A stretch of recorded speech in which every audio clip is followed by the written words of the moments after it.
Welcome to Inside British Royals. This is your exclusive look inside the world's most famous family. We are exploring the scandals, secrets, and power plays that define the modern monarchy. If you are new here, please do well to hit that subscribe button for more updates. The modern monarchy has just been shaken to its core.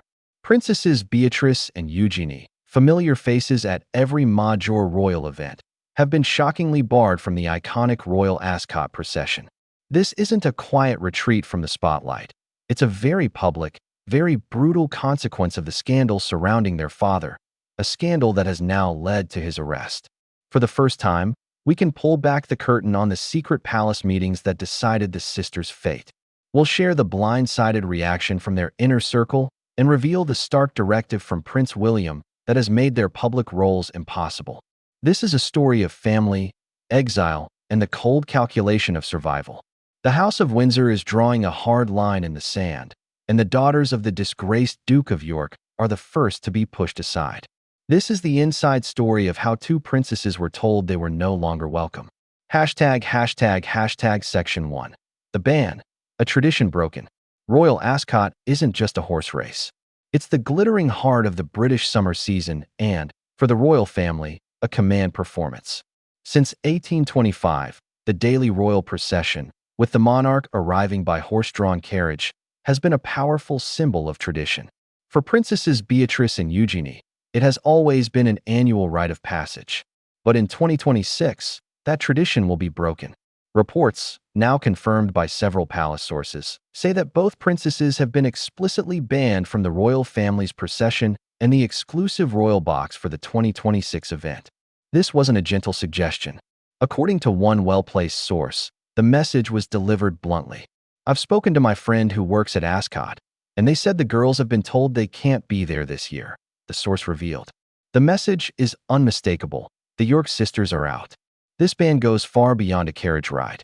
It's part of a much bigger decision to remove the princesses from all public-facing royal events for the foreseeable future. The decision came after a series of high-level meetings at the palace, called to handle the toxic fallout from the Epstein files, where the princesses' names appear multiple times, and their father's subsequent arrest. The monarchy has decided that the risk of reputational contagion is just too great. Sure, they could technically still attend as private citizens, but the optics would be a nightmare. The true Royal Ascot experience for the family involves traditions now closed to them. Participants in the carriage procession typically stay at Windsor Castle the night before and share an intimate dinner with the king and queen. For Beatrice and Eugenie, that door is now firmly shut. This exclusion makes any kind of attendance a public humiliation, a visual confirmation of their new, exiled status. It's a public rebuke so severe it's rarely seen, turning Britain's most popular race meeting into the stage for a deeply personal family drama. Section 2. The catalyst, an arrest, and a legacy in tatters. To understand this dramatic exile, you have to look at the event that made it unavoidable. The arrest of the princess's father, now known simply as Andrew Mountbatten Windsor, on February 19, 2026. The scene was shocking. On the morning of his 66th birthday, police arrived at his home in the countryside. He was arrested on suspicion of misconduct in public office, a charge stemming from his time as the UK's special trade representative and his relationship with the late sex offender, Jeffrey Epstein. For hours, the former prince was questioned over allegations that he forwarded confidential government documents to Epstein. These weren't vague claims.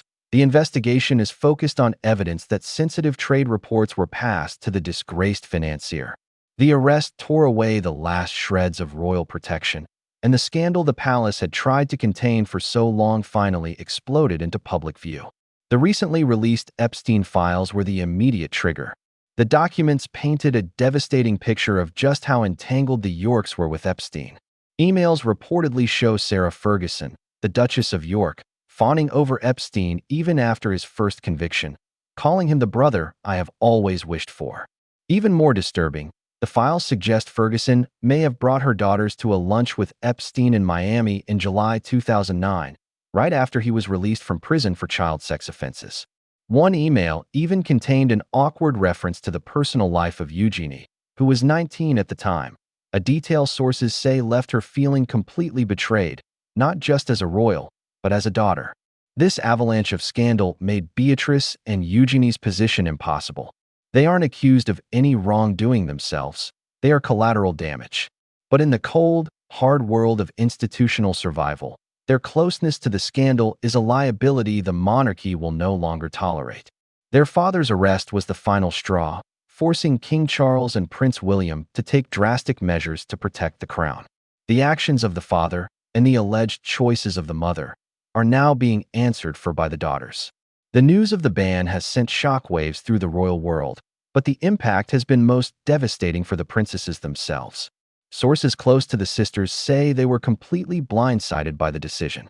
Apparently, there was no gentle warning, no time to prepare. The news was just delivered, abrupt and brutal. A well-placed source highlighted the personal toll, especially on Beatrice. Beatrice has taken it the hardest, the insider revealed. She's been completely blindsided by all of this. For years, both sisters have tried to walk a difficult line, supporting their parents in private while building their own lives.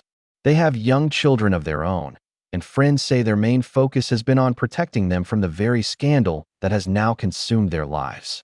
They were reportedly aghast and embarrassed by the revelations in the Epstein files, but now that private shame has become a public humiliation.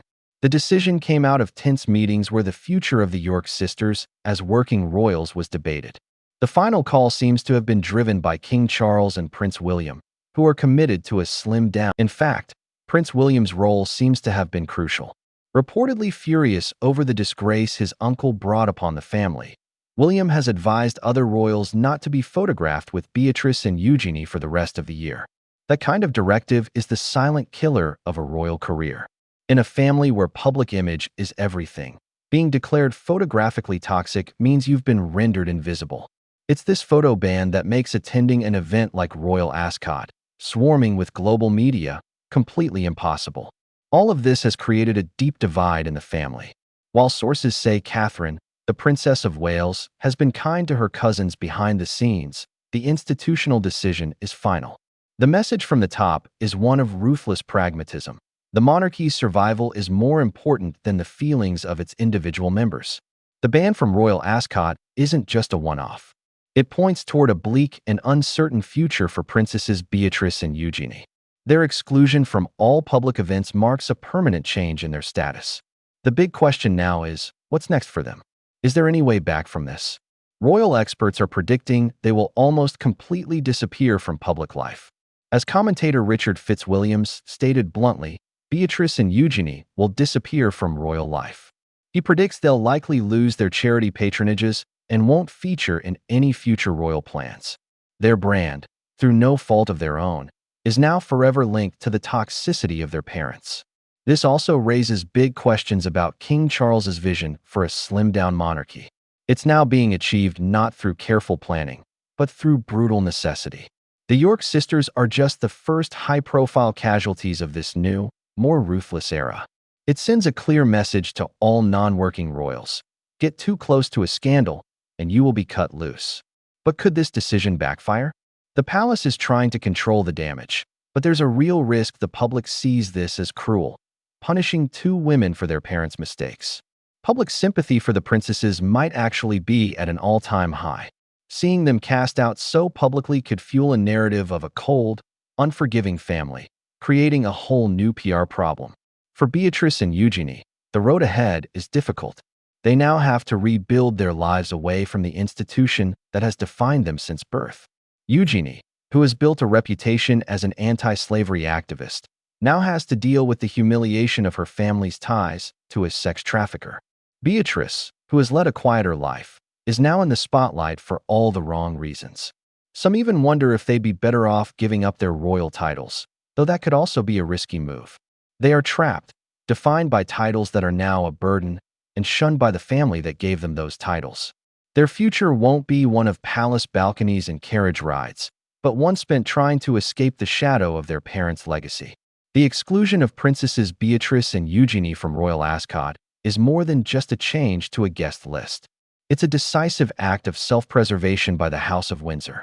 It shows, in stark terms, the real-world consequences of the Prince Andrew scandal. In the new reign of King Charles, there is zero tolerance for anything that threatens the crown. A single directive, born from a scandal that finally boiled over, has undone a lifetime of royal tradition. The sisters were reportedly blindsided, left to pay the price for the alleged sins of their parents. Now they face an uncertain future, exiled from the institution they were born into.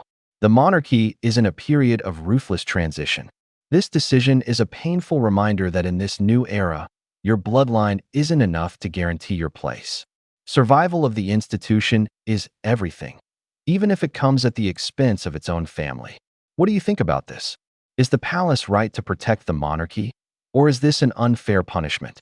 Let us know your thoughts in the comments. And for more in-depth royal analysis and breaking news, make sure you like and subscribe.